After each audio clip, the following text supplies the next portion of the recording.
오늘은 히브리서 믿음장이라 일컬어지는 히브리서 11장에 대해서 함께 나누게 되시는데, 하나님이 원하시는 믿음은 무엇이냐라고 하는 것에 대해서 성경이 말씀하신 말을 이삭을 통해서 살펴보고자 합니다. 믿음의 정의는 11장 1절에서 이렇게 언급하고 있습니다. 믿음이라고 하는 것은 바라는 것들의 실상이요 보지 못하는 것들의 증거다 그랬습니다. 누누이 말씀드리지만 믿음은 우리가 기대하는 것에 대한 확신이다. 그리고 눈에 보이지 않는 것에 대한 신념이다. 똑같은 말이지요. 확신이고 신념이다. 무엇에 대한? 우리가 기대하는 것에 대한, 그리고 눈에 보이지 않지만 분명히 있는 것에 대한, 실제하는 것에 대한 확신이 그것이 믿음이다 라고 성경은 정의한 다음에, 그러면 그것을 신뢰했던 사람들이, 그런 확신을 지녔던 사람들이 누군가를 설명해 나감으로 믿음의 내용이 무엇인가를 우리에게 드러내주고 있습니다. 그래서 아브라함으로부터 시작해서 이삭, 야곱 쭉 이어서 믿음으로 그 믿음에 의하여 라고 설명해 나가고 있는 것이죠. 그런데 오늘 히브리서 11장 20절에는 이삭의 믿음에 대해서 말하고 있는데, 한마디로 이삭의 믿음을 정의할 때 무엇으로 말하고 있냐면, 장차 오는 일에 대하여 야곱과 에서에게 축복하였다. 이것이 이삭이 믿음을 지니고 있다라고 하는 것에 대한 믿음의 정수라는 겁니다. 이삭에게 많은 사건들이 있었는데도 불구하고 무엇을 들어서 이삭이 믿음을 지니고 있었다는 것을 말하고자 했는가? 제일 마지막 순간에 야곱과 에서에게 축복한 사건을 들어서 이삭은 자신이 가지고 있는 믿음에 의해서, 믿음 때문에 아직 도래하지 않은, 앞으로 도래할 사건에 대해서 이 두 아들들을 축복했다는 것이죠. 그런데 달리 말하면 믿음이 없으면 그러면 그 뒤가 뭐라고 되는 겁니까? 만약에 이삭에게 믿음이 없었다면 어떻게 되는 거죠? 축복하지 않은 거지요. 그런데 믿음이 있었기에 축복했다는 겁니다. 그러면 우리는 이삭이 축복할 때 당시의 상황으로 돌아가서 이삭이 그들을 어떻게 축복하였는가, 그리고 그 축복의 과정에서 어떤 내용들이 있었는가를 살펴보게 되면, 이삭의 믿음의 정수를 축복한 것으로 말하고 있는 히브리서 기자의 그 의도를 이해할 수 있게 될 것입니다. 그래서 돌아가 보면 창세기 27장의 내용이 되는 것입니다. 우리가 다 아시다시피 이삭이 이제 자기가 죽을 때가 되었다라고 판단이 되었을 때, 눈도 잘 안 보이고 그럴 정도로 이제 나이가 들었을 때 어느 날 에서를 부릅니다. 그래서 사냥을 해와라. 그래서 너가 사냥해 온 것을 먹고 마음껏 너를 내 영혼으로부터 축복하고 싶다, 이렇게 말했습니다. 이삭이 에서를 축복하고 싶은데 그냥 하는 것보다 고기를 먹고서 기분이 좋아가지고 아주 기분이 좋은 상태에서 그냥 풀로 축복하고 싶다는 거지요. 그러니 너는 가서 고기를 잡아와라. 사냥해서 고기를 가져와라. 그래서 에서가 나갔죠. 에서가 나갔을 때 그 이야기를 누가 들었습니까? 아내였던 리브가가 들었습니다. 그래서 야곱을 불렀지요. 그래서 야곱에게 에서를 대신해서 변장을 하고 들어가라 그랬습니다. 그래서 행한 것이 무엇입니까? 양을 잡아서 고기로 음식을 하고, 그 다음에 양털을 네, 이게 손목에다 이렇게 매게 해주고 에서가 털이 많았다고 그러니까 혹시 염려가 돼서 하고, 그 다음에 옷은 에서의 옷을 입히고, 그래서 에서의 향취가 나게끔 해서 이제 들여보냈지요. 들여보냈을 때 이삭이 에서인 줄 알고 축복했지요. 뭐라고 축복했습니까? 28장 3절 4절에 보시면 이렇게 축복했습니다. 전능하신 하나님이 네게 복을 주어 너로 생육하고 번성케 하사 너로 여러 족속을 이루게 하시고 하나님께서 아브라함에게 주신 땅 곧 너의 우거하는 땅을 유업으로 받게 하시기를 원하노라. 이렇게 풀로 축복을 했습니다. 두 가지 축복의 내용이죠. 하나는 무엇입니까? 자손이 많아지는 것, 번성하는 것. 또 하나는 뭐지요? 가나안 땅을 유업으로 받게 될 것. 이 두 가지를 축복한 것입니다. 이 축복한 이 행위가 이삭의 믿음을 드러냈다는 겁니다. 뭐 그럴 수 있지도 않는가? 뭐 그 아버지가 뭐 그럴 수도 있지, 뭘 그게 그렇게, 가령 예를 들면 이삭의 아버지였던 아브라함은 네 아들을, 네 사랑하는 아들을 바쳐라 라고 했을 때 바치는 것은 정말 믿음의 사람이구나. 그래서 우리가 믿음의 사람 하면은 우리 아브라함을 먼저 떠올리지 않습니까? 그런데 이삭은 뭐 별로 한 게 없는 것 같아요. 그렇지 않습니까? 이삭의 믿음 이래가지고 설교하는 거 들어보신 적 있습니까? 이삭의 믿음. 별 내용이 없어요. 내용이 없다 보니까 축복한 거나 해서 믿음으로 하자, 이렇게 한 것은 아니지 않겠습니까? 우리 히브리서에 보면 이삭도 믿음의 사람이었다는 거지요. 그러면 이삭이 축복한 것이 왜 믿음에 의한 것이냐? 이삭이 축복할 때 누구의 이름을 듭니까? 하나님의 이름으로 축복하는데 그 가운데는 무슨 내용이 있냐면 하나님께서 아브라함에게 주신 땅, 아브라함은 누굽니까? 자기 아버지지 않습니까? 자기 아버지인 아브라함에게 주신 땅, 그럼 무엇을 믿은 겁니까? 이삭은 하나님께서 이 땅을 자기가 우거하고 있는, 이제 땅 자체로는 지금의 이스라엘 가나안 땅이지만 거기에 빌붙어서 살고 있는 거지요. 그러면 지금 친족이라고 하면 몇 있는 겁니까? 아브라함, 이삭, 에서, 야곱, 여기 넷 있는 거예요.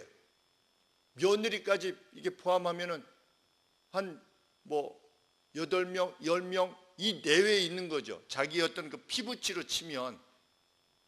그런데 하나님이 자기 아버지 아브라함에게 무엇을 약속하신 겁니까? 자손의 번성을 약속하셨는데 하늘의 모래와 같이, 바다의 모래와 같이 많아질 것이다. 하늘의 별과 같이 많아질 것이다. 그리고 이 땅이 너의 유산이 될 거다. 이 땅 전체가, 네가 밟는 것 전체가.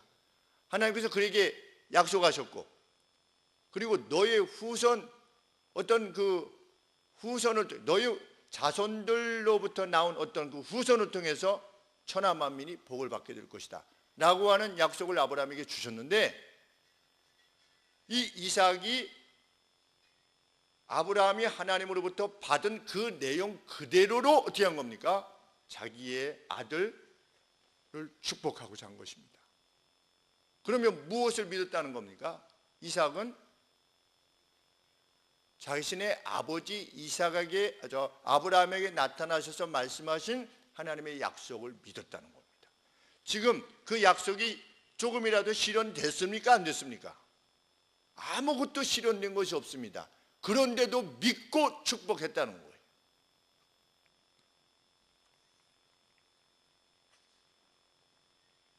그런데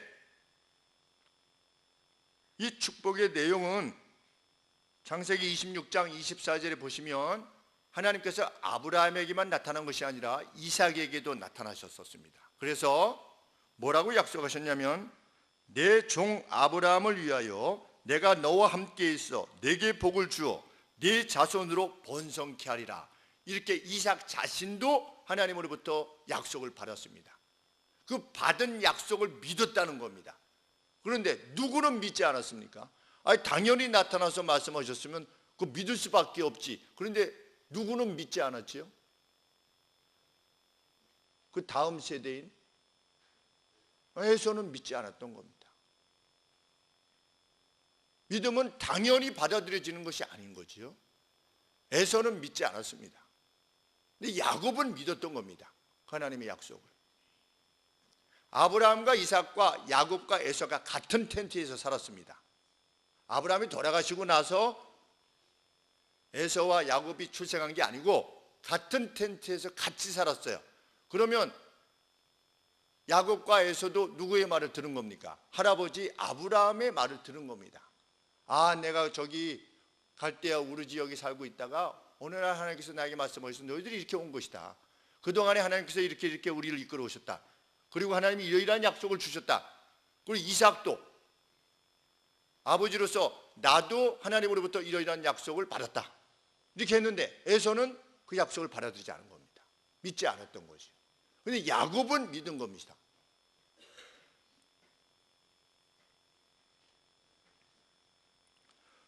하나님이 약속하신 것을 믿는 것은 둘 중에 하나입니다. 완전히 헛된 것을 신뢰하든지 아니면 진짜든지 둘 중에 하나죠. 믿음은 중간이 없습니다. 믿든지 믿지 않아든지 둘 중에 하나인 거죠. 하나님이 도래할 것이라고 말씀하신 것, 밝히신 것에 대해서 믿느냐 믿지 않느냐 둘 중에 하나밖에 없다고 성경은 밝히는 것입니다. 그런데 이삭은 그것을 믿었다는 거지요. 마치 오늘 우리가 주님께서 재림하실 것을 믿고 그날의 심판이 있을 것을 믿고 우리가 영생할 것을 믿는 것과 다를 바가 없습니다.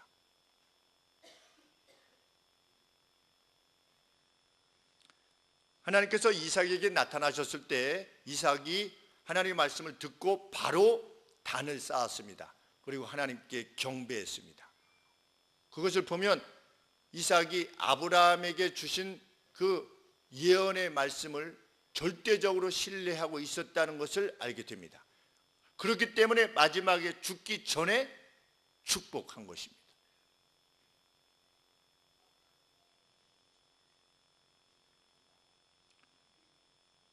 그런데 야곱과 에서가 출산하기 전에 하나님께서 이삭에게 무엇을 말씀하셨냐면 큰 자가 어린 자를 섬길 것이다 이렇게 말씀하셨습니다. 이삭이 그 말씀을 기억하지 못하고 행했는지 아니면 그 말씀이 꼭 작은 자를 축복하라는 말씀으로 받아들이지 않은 것인지 그것은 우리가 정확히 알 수 없습니다. 큰 자가 에서가 큰 자지요. 에서가 달리 말하면 에서가 야곱을 섬기게 될 것이다 라고 출생 전에 하나님께서 이삭에게 말씀하셨어요. 그런데 그것은 에서는 하나님을 운명적으로 떠나게 될 거고 야곱은 운명적으로 하나님을 약속을 믿는 사람이 될 거다 이런 차원의 언급은 아닌 거지요. 그런데 분명한 것은 큰 자가 작은 자를 섬길 것이라고 하는 것이지요. 그런데 이삭이 받아들일 때 내가 축복할 때 작은 자를 축복하라는 말씀이구나 라고 받아들이지 않았을 가능성도 있다는 거지요. 그래서 에서를 축복하려고 했던 것으로 보이는 것입니다.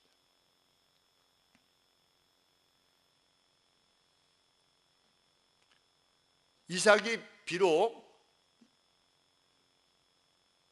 리브가와 그 야곱의 어떤 그 하나님의 축복을 받고자 하는 간절함 때문에 야곱을 축복하던 아니면 에서를 축복하던 간에 이삭의 입장으로서는 어떤 겁니까?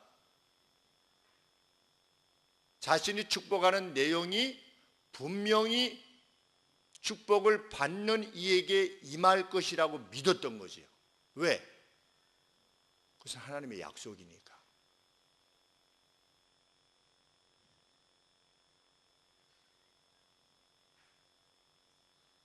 우리가 예배를 마칠 때 축도를 하지요. 축도를 할 때 영원히 있을지어다 라고 할 때, 찌어다라고 할 때 김 목사가 이렇게 그걸 베네딕션이라고 그러는데, 축도라고 하는데 그 블레싱을 하나님의 이름으로 선언하는 거지요. 선언할 때 선언하는 자가 제 마음속에 이걸 한번 멋있게 한번 해야겠다 이런 생각을 하겠습니까? 내가 뭐 확 해가지고서 막 신령한 게 막 쏟아지는 것 같이 막 굴지어다 막 이렇게 안 하잖아요. 그냥 있을지어다 이렇게 하지, 그렇죠? 찌어다를 막 누르지도 않잖아요, 그렇죠? 홀리보이스로. 그런데 제가 있을지어다 하면서 제 마음속에 아, 이제 예배 끝났구나, 만약에 이런 마음으로 있을지어다, 아유 편안하다, 만약에 이러면 그게 하나님 앞에 믿음입니까 아닙니까? 그거 아닌 것입니다.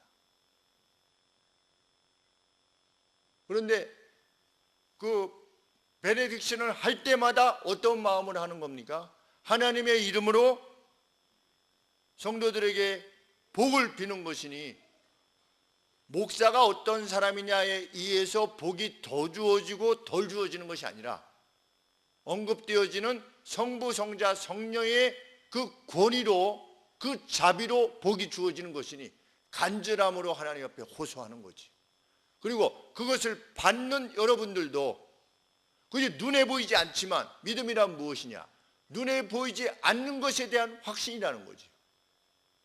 주의 이름으로 빌어지는 그 복됨이 실제로 우리의 가정과 우리 사랑하는 자녀들과 우리 사회에 실제로 그것을 받고자 하는 이들에게 임할 것이라는 것을 믿는 거지요. 그래서 우리가 함께 아멘하는 것입니다. 간절한 마음으로.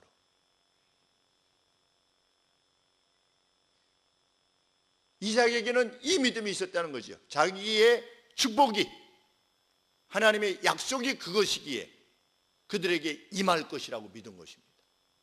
그 믿음이 우리에게 있기를 하나님은 원하시는 것입니다.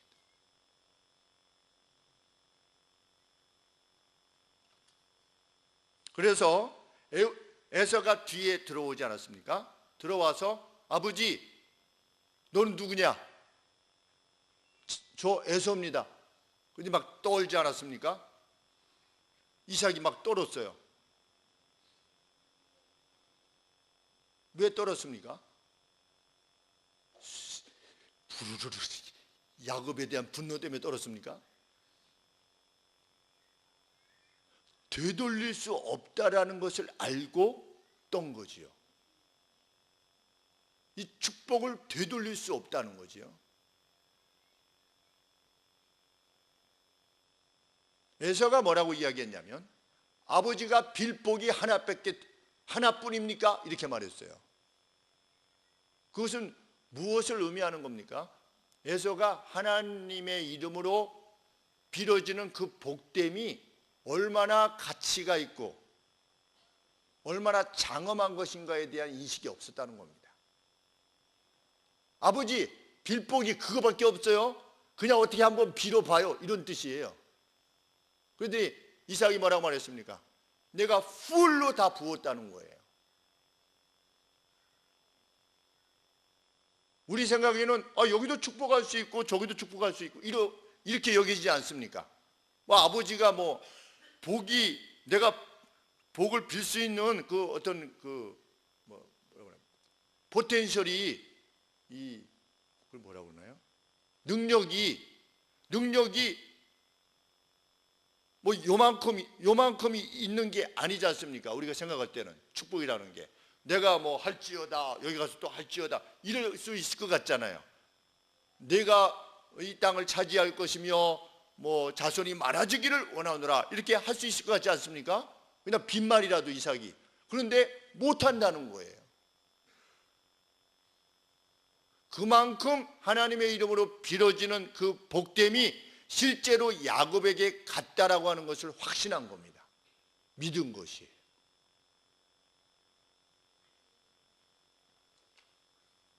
약간 다른 쪽이긴 하지만, 다른 논의이긴 하지만, 야곱이 에서의 것을 빼앗은 겁니까? 속여서 빼앗은 것인가요? 원래 자기 걸 가져간 건가요? 팥죽 떠올리시면, 에서가 사냥하고 돌아왔을 때 야곱이 팥죽을 끓이고 있었는데, 야, 그거 좀 나 좀 같이 먹자 그러니까 장자권을 파시오 나한테. 그랬더니 뭐라고 했습니까? 장자권? 그래, 너 가져. 그리고 팥죽 정식 거래였어요. 그만큼 하나님의 복된 약속을, 아브라함, 이삭에게 주신 약속을 우습게 여긴 겁니다. 그로부터 하나님의 복됨이 떠난 겁니다. 야곱은 자기 것을 취한 것입니다. 이삭이 그것을 깨닫지 못한 채 에서에게 복 주시려고 했지만 안 된 거예요. 약속을 사모한 쪽으로 간 겁니다. 그것이.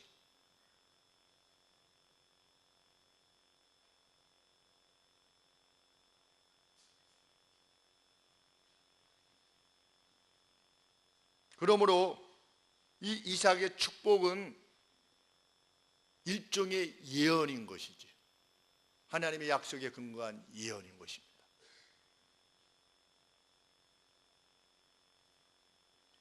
이삭이 이것이 하나님의 뜻이구나 라고 하는 것을 받아들였다고 하는 사실은 나중에 에서가 야곱을 죽이려고 했을 때 바단 아람으로 보냈지요. 야곱을 보낼 때 다시 한번 축복합니다. 이삭이. 그때 만약에 이게 떨림이 그냥 화가 나서 떨림이었다면 다시 축복하지 않겠지요. 그런데 떠날 때 다시 한번 똑같은 축복을 하는 것입니다.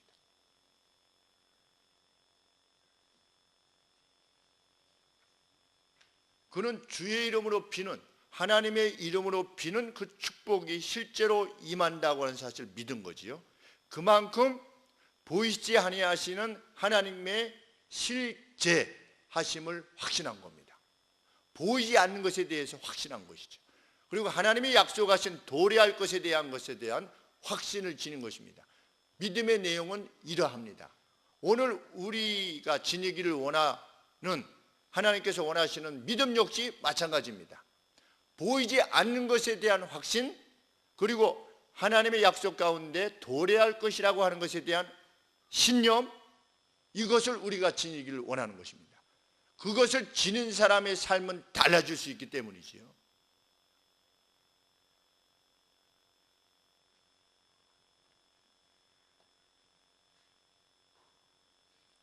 야곱은 그 믿음이 있었기 때문에 그 축복을 받은 것입니다. 엄마 리브가가 너 들어가서 대신 복을 받아라 라고 했을 때 야곱이 뭐라고 했습니까?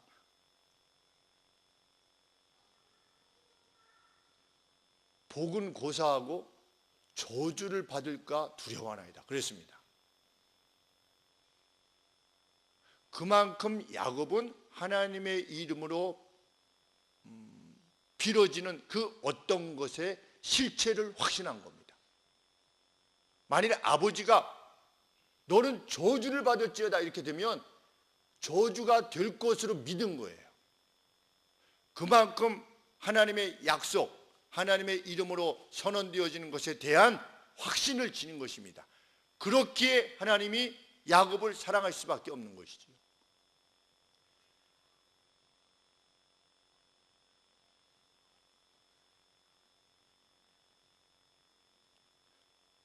이삭의 축복대로 야곱은 12아들을 낳지요. 12아들을 낳아서 12민족, 요셉의 레위 12아들 중에서 레위는 하나님의 일을 하는 일에 종사하도록 해서 땅을 주시지 않았고, 그 요셉 11번째 요셉의 아들 에브라임과 므낫세 이 둘을 두 지파로 만들어서 그래서 12지파가 됐죠. 그러니까 족속으로 치면 어떻게 보면 13지파인데 레위 지파는 빼고 나머지 아들 떼에서 둘로 나누셔서 12를 채우셔서 된 나라가 어떤 나라입니까? 지금의 이스라엘입니다. 하나님의 약속은 이루어졌지요. 너의 후손에, 그 후손은 육적인 이스라엘뿐만 아니라 육적인 이스라엘에 대한 예언이 먼저 이루어지고 그 가운데 메시아가 올 것이라고 하는 그 예언이 이루어지고, 그리고 너의 후손이 바다의 모래같이 많아질 것이라는 것은 곧 무엇을 말하는 것입니까? 너의 믿음의 후손이 어떻게 될 것이다? 바다의 모래같이 많아질 것이다 라고 했는데, 우리가 누구의 후손이지요? 아브라함의 영적 후손인 겁니다. 동일한 믿음을 지닌 영적 후손으로서의 예언이 성취된 것이지요. 반면에 에서는 너의 후손이 야곱의 후손을 섬길 것이다 라고 하는 그 예언대로 사울 시대, 그리고 다윗 시대, 솔로몬 시대 계속해서 이 에서의 후손이었던 요단강 동편의 에돔이라는 족속이 계속해서 조공을 바쳐야만 됐습니다. 누구에게? 야곱의 후손이었던 이스라엘 백성에게. 성경에 그 내용이 쭉 나옵니다. 그래서 그렇게 계속 종속된 상태에 있다가 주전, 예수님 오시기 전 129년 전에 히라카누스라고 하는 유대의 어떤 장군인가 봐요. 거기에서 완전히 정복되었다가 헤롯 왕 시기에 이두미안이라고 하는 왕조를 이 에돔 족속이 세웠는데 유다가 멸망하지 않았습니까? 로마에 의해서 완전히. 유다가 와해되었죠. AD 70년에 로마 군대가 쳐들어와서 예루살렘을 완전히 초토화시켰습니다. 예수님께서 이미 예언하신 바 있었지요. 그날이 올 것이다. 너희는 뒤를 돌아보지 말고 산으로 도망해라. 그날이 겨울이 되지 않도록 하라 라고 하는 그 예수님의 예언대로 예수님이 승천하신 후에 35년경 뒤에 AD 70년에 주후 70년에 예루살렘이 초토화되는 것입니다. 그래서 나라가 다 없어진 거예요. 나라가 다 없어져서 언제까지 없어졌습니까? 2차 세계대전까지 없었죠. 나라가 다 뿔뿔이 흩어져 있다가 2차 세계대전 후에 다시 모인 것이 지금 이스라엘 백성이지. 그런데 이 이스라엘의 와해와 함께 에돔 족속이 완전히 사라진 것입니다. 이스라엘에 대한 약속도 이루어지고 야곱에 대한 축복도 이루어지고 에서에 대한 예언의 내용도 이루어진 것이지. 그때에는 도래할 내용이었죠. 그러면 이삭으로부터 약 몇 년입니까? 약 1800년 1800년 뒤에 예수님 오실 때의 시기까지의 그 예언이 1800년 동안 이루어진 것입니다. 그래서 에돔이라는 족속은 없어진 거죠.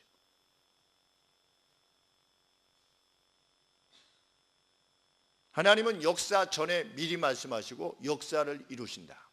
그래서 보이지 않지만 내가 존재한다는 사실을 너희들이 믿고 의지해라.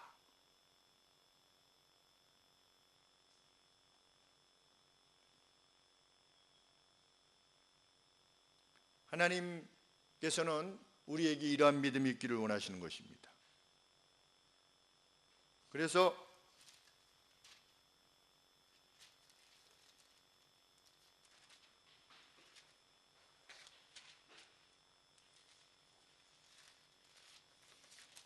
하나님이 원하시는 것은 그가 계신 곳과, 그렇죠? 우리 히브리서 11장 6절 말씀에 보시면 하나님께 나아가는 자는 그가 계시다는 것과, 눈에 보이지 않지만 그가 계시다는 것과 또한 그가 자기를 구하는 자들에게 상 주시는 이심을 믿어야 할지니라. 그가 계시다. 우리의 경배를 받으시는 분이 실제로 우리들 가운데 좌정하여 계신다는 것을 믿는 믿음을 원하는 것이고, 우리가 그 하나님의 의로움과 진실하심과 자비하심을 추구할 때 하나님께서 반드시 상 주실 것이라는 것을 믿는 믿음, 그것을 우리 믿는 사람들이 지니기를 원하시는 것입니다. 그 믿음은 우리로 하여금 행동하게 하지요. 왜? 그 보이시지 아니하시지만 실제하시는 하나님, 역사를 주관하시고 역사를 계획하시는 하나님께서 우리에게 요청하신 것이 무엇입니까? 사랑하라입니다. 하나님을 사랑하고 이웃을 사랑해라. 그러면 그분의 실제를 믿는 사람은 어떻게 하는 겁니까? 사랑할 수밖에 없는 거지요. 그 믿음이 분명하면, 그래서 행동하게끔 되어 있는 것입니다. 그리고 예수님이 그 열매를 보아서 그 나무가 건강한가 건강하지 않은가를 알 수 있다고 말씀하신 것입니다.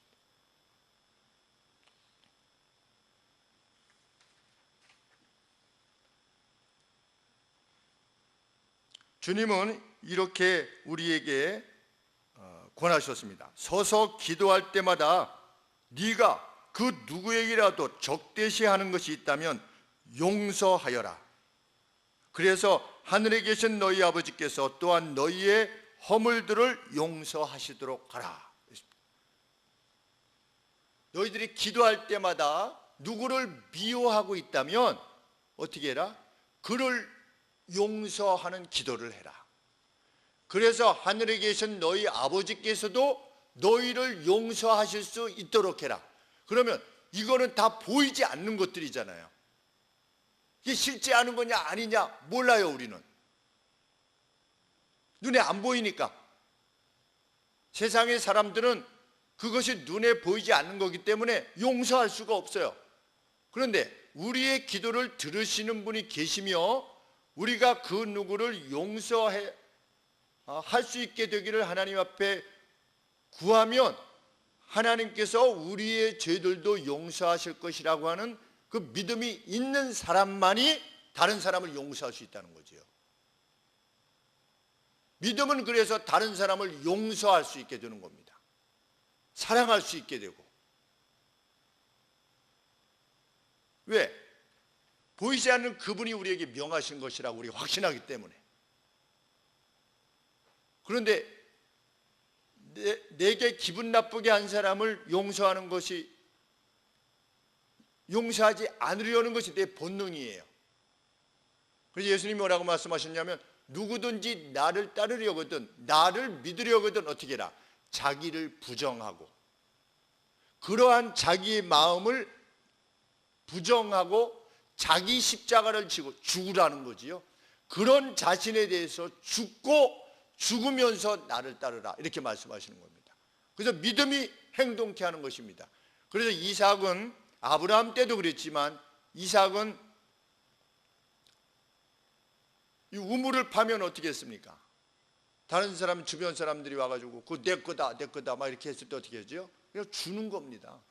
주고 또 가서 다른 데 가서 파고, 또 거기 있는 사람들이 또 우리 거 아니야 막 이렇게 할 때 그래 가져. 그래가지고 계속 내려갔지요. 어떻게 그럴 수 있는가? 나중에 그 사람들이 와가지고 우리가 잘 지켜보니까 너희 신이 너와 함께 있는 것 같다, 우리를 해하지 않겠다고 약조해달라 라고 할 정도로 되게 되지요. 어떻게 그럴 수 있는가? 죽는 순간에 온 힘을 다해서 그 들은 바 말씀으로 축복하는 믿음이 없고서는 불가능한 것입니다. 이것을, 보이지 않는 것을 확신하지 못하면 우리는 늘 평생 째째하게 살 수밖에 없어요. 남들이 나를 어떻게 볼 것인가, 여기에 관심할 수밖에 없어요. 어떻게 하면 오래 살 것이냐, 어떻게 하면 여기서 성공했다는 말을 듣고 살 것이냐, 어떻게 하면 자녀를 잘 키웠다는 말을 듣고 살 것이냐, 어떻게 하면 예쁘다고 하는 말을 들을 것이냐, 여기에 온 힘을 기워 보이는 것에, 가견적인 것에만 힘을 두고 살 수밖에 없지. 그렇지만 보이지 않는 하나님을 신뢰하는 분은 무엇을 하든 관계가 없어요. 그리고 어떤 일을 하든 자기가 의미를 부여할 수 있어요. 하나님께서 주신 것이라 믿기 때문이지. 그래서 성실과 자비를 다하는 거지. 저는 요 앞에 우리 이 뒤에 쓰레기를 이 오물들을 처리해 가시는 그 아마 시에서 하청을 준 것 같아요. 근데 그분들이 오셔서 쳐가시는데 매번 깨끗하게 쳐가시는 거예요. 동네 분들이 뭐 감자 썩은 거 갖다 버리고, 감자들만 아마 거름이 될 거라고 생각하나 보죠. 그래서 뭐 김치 막 신 거 갖다가 붓고 이러면 여기가 막 그 잘 버리는 분들도 있지만 여간에 가면 저걸 어떻게 하지, 또 저 가져가실리나, 그러면 보면은 또 깨끗하게 치워져 있고 깨끗하게 치워져 있는 거예요. 우리도 가끔 청소하지만, 그래서 별 때마다 고맙다는 말씀을 드립니다. 자기들이 해야 할 목 이상을 하는 겁니다. 그렇게 하지 않아도 뭐라고 할 사람 별로 없어요. 왜냐면 이 뭐 쓰레기 봉지 안에 넣은 게 아니니까. 그런데도 불구하고 어떻게 해서든지 깨끗하게 해주고 가려고 그래요. 그게 영이죠, 영예. 이런 차원에서도 보면 우리가 하나님을 인식하는 사람은 실제하시는 하나님 앞에서 행동하는 거지. 그 중에 크리스찬이 있기를 소망하는 것입니다.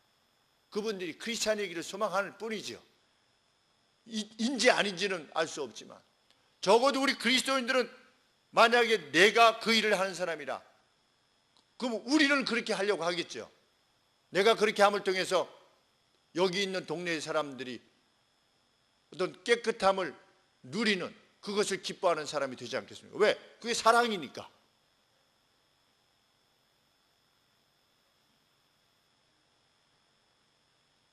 같이 야간 축구 운동하는 팀의 전 감독님이 전화를 하셨어요. 전화하셔서 목사님 좀 안 좋은 일로 전화했습니다.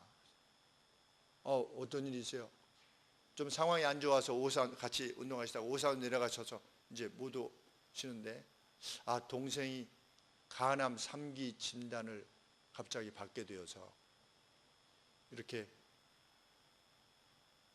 근데 저는 아는 의사나 이런 분들이 없어서요, 좀 어디를 가면 좋을지 모르겠다고 이렇게 하는데 마음이 같이 아픈 거죠. 마음이 같이 아프면서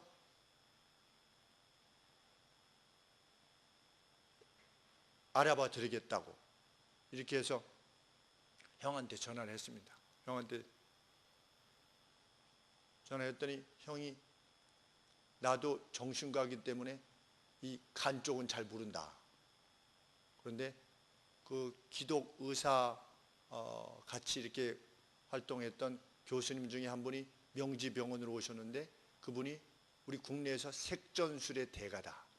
색전술이 뭔가 했더니 간에 암이 있으면 거기로 이렇게 통하는 혈관을 이렇게, 혈관이 그 피가 통하지 않게 해가지고 그 간 암 세포를 이렇게 죽이는 그 일에 있어서 아주 대가다 이렇게 얘기를 해서 제가 전달해 드리면서 암센터나 아니면 명지병원에 가보시든지 해서 하십시오라고 하면서 제가 함께 기도하겠습니다 이렇게 말씀을 드렸어요. 근데 함께 기도하겠습니다라고 하는 것이 목사의 전미사가 될 수 있어요. 전미사. 그렇죠? 뭐 이렇게 한참 얘기하다 제가 기도하겠습니다 이렇게 전미사. 기도하건 안 하건 그냥 기도해야죠 이렇게. 그런데 저는 기도할 수 없는데 기도하겠습니다는 못하는 겁니다. 기도하겠습니다라면 어떻게 해야 돼요? 정말 그분을 위해서 계속 기도해야만 해야 돼요. 그래서 이름이 잘 기억이 안 나잖아요. 왜? 이름을 부르고 기도해야 되잖아요. 그래서 이름이 뭐예요 했더니 남자 동생인 줄 알았더니 여자 동생이 경미래요. 전경미. 그러니까 이름이 잘 안 외워지잖아요. 우리 성도님들도 지금 하나씩 부르면서 기도해야 되는데, 그러니까 안 외워지니까 자꾸만 떠올리는 거예요. 왜? 조금이라도 놓치면 이 이름을 잊어버리니까 다시 물어볼 수는 없잖아요. 왜 그 이름을 기억하려고 하느냐? 기도한다라고 약속했고 그것이 하나님 앞에서의 약속이니까. 그리고 그 여성을 위해서 기도할 때에 하나님께서 어떤 형태로든 그 기도에 대한 응답을 하실 것이라고 믿기 때문에 기도하는 거지요. 6개월 남았다고 하는데 낫게 하실 것이냐? 아니면 6개월보다 길게 살게 하실 것이냐? 6개월보다 적게 할 것이냐? 그건 하나님께서 맡긴 것이지만 우선 먼저 기도하게 되는 것은 그 가정이 아직 하나님을 알지 못하는 그 온 가정이 이러한 상황을 통해서 참된 주가 누군가를 알게 하시도록 도와달라는 기도하는 거지. 그 과정에서 주를 만나게 해주십시오. 이 환난과 위기 가운데서 주를 만나서 살든지 죽든지 그것이 문제가 되는 것이 아니라 내 안에 사는 이는 오직 예수 그리스도라고 하는 그 고백을 함께 누리게 주옵소서 이렇게 기도하는 거죠. 그런데 실제 하시는 하나님이 계시다고 하는 것을 확신하지 않으면 기도하겠습니까? 기도하지 않는 겁니다. 누가 기도하지 않는가? 하나님이 내 기도를 들으시는 분이 내 축복을 구현해 주시는 분이 계시다고 하는 것을 확신하지 못하는 사람은 결코 기도할 수 없어요. 그러면 기도가 없는 사람은 믿음이 없는 겁니다. 하나님을 우습게 여기는 거죠. 그런데 하나님 앞에서 하나님을 그렇게 우습게 여기느냐 아니냐 여부는 하나님과 우리 개개인의 많이 알 수 있는 겁니다. 그래서 예수님이 뭐라고 말씀하셨냐면 기도할 때 코너에서 기도하지 말고 서서 손을 들고 기도하기보다 너희 골방으로 가서 너 혼자 기도해라. 하나님과 1대1로 기도해라. 진짜 믿음 있는 사람은 기도할 것이기에 뭐 해가지고 이번에 누구 기도하시겠습니까? 저는 기도 시키지 마세요. 다른 사람이 기도. 그 평소에 기도 안 하셨다는 거죠. 그렇죠? 평소에 기도한 사람은 뭐라고도 말을 합니다. 뭐라고 말을 하는 거지요. 그래서 그 2천만 원짜리 이 탕감해 주시면서 열쇠고리 하나 받으셔서 기뻐하셨다는 구정의 집사님이 기도하라고 하시면 겁니다. 하나님, 내가 어제 밥을 먹었는데 이렇게 기도하시는 거예요. 그러니까 어떻게 기도하는지 기도 폼을 잘 모르시니까 65세 때 처음 예수님을 믿으신 거거든요. 그런데 70대 되신 그 집사님이 그렇게 기도하시는데 얼마나 진솔한 기도인지 아십니까? 글쎄 인연이 돈을 안 갚아가지고 말이죠. 이렇게 기도하다가 그게 기도입니다. 내 기도를 들으시는 하나님한테 나의 사정, 우리의 사정을 아뢰고 나와 우리에게 은혜를 주시옵소서 이거 구하는 거지요. 그리고 5분 만에 끝나는 게 아니고 우리가 성도들을 위해서 기도하지 않습니까? 그래서 기도가 점점 확장되어지지요. 왜? 그분이 계심을 믿기 때문에. 그러한 사람이 누구를 때리겠냐고요. 그렇게 기도하는 사람이 누구누구가 복받게 되기를, 누구누구가 회복되기를, 누구가 병이 낫게 되어지기를 간절히 눈물로 호소하는 사람이 나가서 나쁜 짓 할 수 있겠습니까? 불가능한 거지요. 점점 하나님의 의로운 사람으로 변화되어지는 것이지요. 그래서 주님은 복음을 전하는 제자들에게 뭐라고 말씀하셨습니까? 너희가 어느 성에 들어가게 되면 너희가 들어갈 집에 평안을 빌라 그랬습니다. 근데 평안을 빌었을 때 그가 그것을 받고자 하면 너희의 빈 평안이 그 집에 임할 것이요 그들이 받고자 하지 않을 때 너희의 빈 평안이 너희에게로 돌아올 거다 이렇게 말씀하셨어요. 그러면 무슨 평안이 왔다가 갔다 무슨 실체가 아닌 것처럼 여기지 않습니까? 그런데 영적 실체는 분명히 이렇게 있다는 거지요. 너희가 평안을 빌 때, 그게 그리스도의 이름으로 빌 때 받아들이게 되면 우리가 신방을 가지 않습니까? 신방을 가서 하나님의 말씀이 우리에게 임하여 지기를 간절히 사모하는 심정으로 신방을 바꾸자 할 때 가서 비는 거지요. 주의 이름으로 복을 빌 때 그 너희의 빈 평안이 그 집에 실제로 임할 것이다. 우리는 그것을 믿는 것입니다. 그래서 저희 어머니도 목사님과 그 소위 신방 대원들이 오셔서 우리 저희들을 위해서 복을 빌어주고 하나님 말씀으로 권하는 것을 그렇게 기뻐하셨습니다. 저희 할머니께서도 목사님이 봄, 가을 신방하는 것을 그토록 기다렸지요. 근데 우리 교회 신방은 어떻게 합니까? 정하지 않지요? 왜 정하지 않습니까? 왜 자언하는 분들이 이렇게 쓰게 하지요? 그것을 사모하는 이들의 가정에 빌 때 그 평안이 임하기 때문입니다. 제가 아무리 빈다고 해도 그들이 사모하지 않으면 그 받는 이들이 그것을 그 빈 평안의 가치를 존중하지 않으면 그 빈 평안이 그 가정에 임하지 않는다는 것입니다. 그것이 영적 실체라는 것이지요. 그것이 예수님의 말씀인 것입니다. 그래서 가급적이면 목사는 어떻게 하려고 하는 겁니까? 목사들은 성도들의 가정에 가서 주일뿐만 아니라 평상시에도 가서 주님의 입으로 말씀을 전하고 복을 베기를 구하는 것이죠. 왜? 우리는 확신하니까. 목사는 그 복이 정말 임할 것이라 확신하니까.